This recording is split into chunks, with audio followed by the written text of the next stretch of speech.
যাদবপুর কাণ্ড নিয়ে এবার মদন মিত্রের হুঁশিয়ারি, বাড়িতে পা রাখতে পারবেন কিনা খবর নিন। আগে নিজের বাড়িতে পা রাখতে পারবেন কি, আগে পাড়ায় সেই খবর নিন, এই পরামর্শ মদন মিত্রের। এমন খেলা খেলেছে যে বিধানসভায় শূন্য হয়ে গিয়েছে। তৃণমূল জার্সি পড়তে যাচ্ছে শুনলে ঘরে ঢুকে যাবে, হুঁশিয়ারি কামারহাটির তৃণমূল বিধায়কের। যাদবপুর কাণ্ডে মদন মিত্রের হুঁশিয়ারি, বাড়িতে পা রাখতে পারবেন কিনা খবর নিন।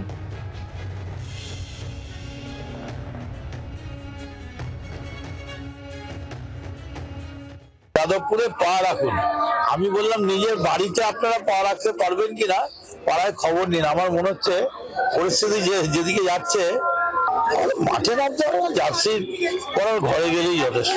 তৃণমূল জার্সি পরতে যাচ্ছে এটা শুনলে এমনি বন্ধ হয়ে যাবে। মদন মিত্রের এই হুঁশিয়ারি, যাদবপুর কাণ্ড নিয়ে এই হুঁশিয়ারি। তিনি যেটা বলছেন যে বাড়িতে পা রাখতে পারবেন কিনা আগে সেই খবর নিন। মদন মিত্রের এই হুঁশিয়ারি, আগে পাড়ায় সেই খবর নিন যে নিজের বাড়িতে পা রাখতে পারবেন কিনা। এমন খেলা খেলেছে যে বিধানসভায় শূন্য হয়ে গিয়েছে।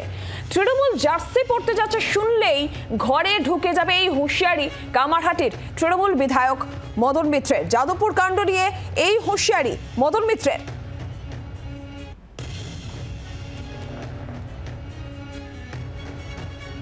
যেখানে তিনি বলছেন যে আগে নিজের বাড়িতে পা রাখতে পারবেন কিনা পাড়ায় সেই খবর নিন, এই পরামর্শ তিনি দিচ্ছেন।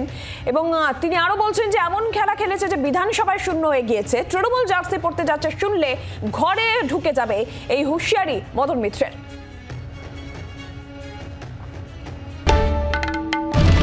বাংলার আওয়াজ, বাঙালির আবেগ, জি 24 ঘন্টা।